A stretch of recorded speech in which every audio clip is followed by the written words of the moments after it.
வராகி அம்மன். யார் யாரெல்லாம் வராகி அம்மன் வச்சு வணங்குறீங்களோ கண்டிப்பாக அதை கேட்டுருங்க. இவங்களை வராகி அம்மன், வாராகி அம்மன், வரமுகி அம்மன் அப்படிலாம் சொல்லுவாங்க. இப்போ நம்ம நாட்டில் பார்த்திங்கன்னா அந்த வராகி அம்மனை மும்முரமாக சில பேர் வழிபடுறாங்க. இவங்களை வழிபடலாமா, வழிபடக்கூடாதா, இவங்க யார், எப்போ இருந்து வந்தாங்க, இவங்களோட வரலாறு என்ன அப்படிங்கிறத மிக சுருக்கமாக நான் சொல்லிக்கிறேன். அதன் பிறகு நீங்கள் முடிவெடுங்க இவங்களை வழிபடலாமா, வழிபடக்கூடாதா அப்படின்னு. சில பேர் சொல்கிறாங்க பன்றி முகம் கொண்டவங்க, இவங்களை வணங்கக்கூடாது, இதெல்லாம் பொய், சும்மா நம்மளை ஏமாத்துறதுக்காக ஒரு பொம்மையை கொண்டு வந்து வச்சு வணங்க வைக்கிறாங்க, ஏமாந்து போயிடாதீங்கன்னு ஒரு கூட்டம் சொல்லிகிட்டு இருக்கு. ஒரு கூட்டம் என்ன சொல்லுதுன்னா, இவங்க மாந்திரீகம் தந்திரீகம் உடையவங்க, இவங்களை வச்சு வணங்கினா குடும்பம் ரொம்ப கஷ்டப்படும் அப்படின்னு சொல்லுது. இன்னொரு கூட்டம் என்ன சொல்லுது, என்ன மாதிரி கஷ்டம் வந்தாலும் இந்த கடவுள் உங்களுக்கு உதவி செய்வாங்க, நம்மளை காப்பாற்றுவாங்க அப்படின்னு சொல்லி ஒரு கூட்டம் சொல்லிக்கிட்டு இருக்கு. இப்போ இந்த மாதிரி குழப்பங்களில் பல பேர் மூழ்கியிருப்பீங்க.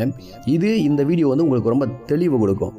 இது உங்களுக்கு உண்மையிலே தெளிவு கொடுத்துச்சுன்னா அந்த வராகி அம்மனை மனசில் வச்சுக்கிட்டு எல்லோருக்குமே இதை ஷேர் பண்ணி விடுங்க. இந்த வராகி அம்மன் என்றவங்க சப்த கன்னியர்களில் ஒருத்தவங்க.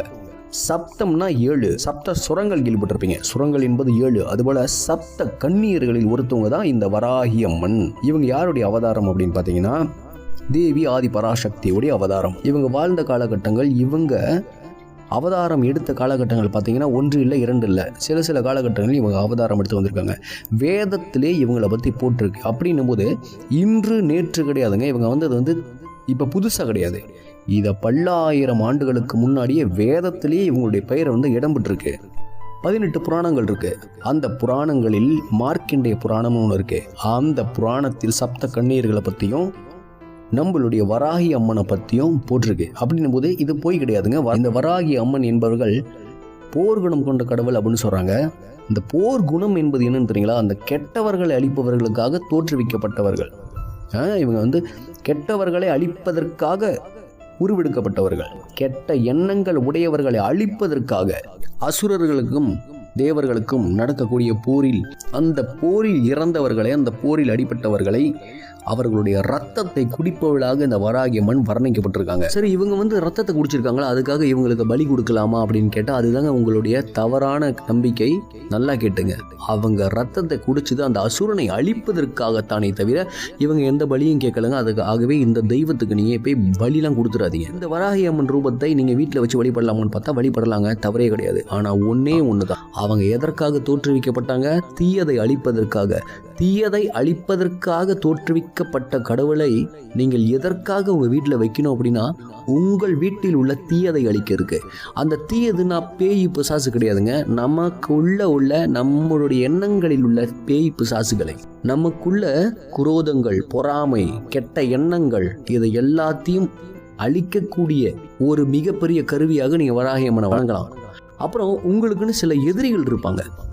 நீங்கள் நல்லது செய்வீங்க, அந்த நல்லதை எதிர்க்கிறது வரதான் உண்மையில எதிரி. அந்த எதிரிகளிடமிருந்து உங்களை காப்பாற்றி நல்வழிப்படுத்துவதற்காக நீங்கள் அவளை வணங்கலாம், அது தவறு கிடையாது. இந்த வராகி அம்மன்ல 8 விதமான வராகி அம்மன் இருக்காங்க. நான் தான் சொன்னல, ஒரு இடம் 2 இடம் இல்லைங்க. வராகி அம்மன்றவங்க பல இடங்களில் வர்ணிக்கப்பட்டிருக்காங்க. இவங்க ஒரு இடத்துல தோன்றி வந்த ஒரு அவதாரம் கிடையாது. பல காலங்களில் பல இடங்களில் வர்ணிக்கப்பட்டிருக்காங்க, வந்திருக்காங்க. அப்படின்னும் போது வேதத்திலேயே இவங்களை பற்றி சொல்லப்பட்டிருக்கு. அப்படின்னும் போது இந்த கடவுள் நமது இந்து சமயத்தில் ஒரு முக்கியமான கடவுளாக போற்றப்படுறாங்க. ஆகவே யார் வச்சு நீங்கள் வணங்குறீங்களோ வணங்குங்க. ஆனால் ஒன்று மட்டும் புரிஞ்சுங்க, எந்த கடவுளை நீங்கள் வச்சு வணங்கினாலும் அது தவறு இல்லைங்க. விநாயகரையோ கிருஷ்ணரையோ முருகரையோ யாரை வேணாலும் வச்சு வணங்கினா, கடவுள் என்பவர் ஒரே உள்ளம் கொண்டவர் தான். உருவங்கள் வேறுபட்டு இருக்கலாம், ஆனால் ஒரே உள்ளம் கொண்டவர். அந்த ஒரு உள்ளம் என்ன தெரியுங்களா? அன்பு, கருணை, நன்மை, பாசம், பற்று, தைரியம், வீரம், இந்த மாதிரி நல்ல குணங்களை கொண்டவர் தான் கடவுள். அந்த கடவுள் எல்லா உருவங்கள்லையும் வீற்றிருக்காருங்க. அப்படின்னும் போது நீங்கள் வராகி அம்மனை வச்சு வணங்கினாதான் நல்லா இருப்பேன், நான் விநாயகரை வச்சு வணங்கினாதான் நல்லா இருப்பேன் அப்படிங்கிற அந்த எண்ணங்களை முதல்ல விடுங்க. நீங்கள் யாரை வேணாலும் வணங்கலாங்க, வராகி அம்மனை தைரியமாக வணங்கலாம். ஆனால் தயவு செய்து நீங்கள் நல்லா இருக்கணும்னா ஒன்றை நல்லா ஞாபகத்தில் வச்சுங்க. கடவுள் என்ன தெரியுங்களா சொல்கிறான்? நீ நேர்மையாக இரு, நீ உண்மையானவனாக இரு, நீ நேர்வழியில் நட, உண்மைக்கு குரல் கொடு, உண்மையாக நடந்து கொள், உள் மனதளவில் கருணையாக இரு, உனக்கு தீங்கு செய்கிறவங்களுக்கு கூட முடிஞ்ச அளவுக்கு நீ கருணை காட்டு, வீரமாயிரு, யாருக்கும் பயப்படாத, நல்லவர்களிடம் பணிவோடு இரு, நன்றியை மறக்காதே, இப்படின்னு பல மாதிரி நற்செயல்களை செய்கிறவங்களுக்கு மட்டுமே கடவுள் எல்லா ரூபத்திலும் இருந்து அருள் கொடுப்பான் என்று சொல்லி விடைபெறுகிறேன். நன்றி, வணக்கம். ஜெய் வாராகி.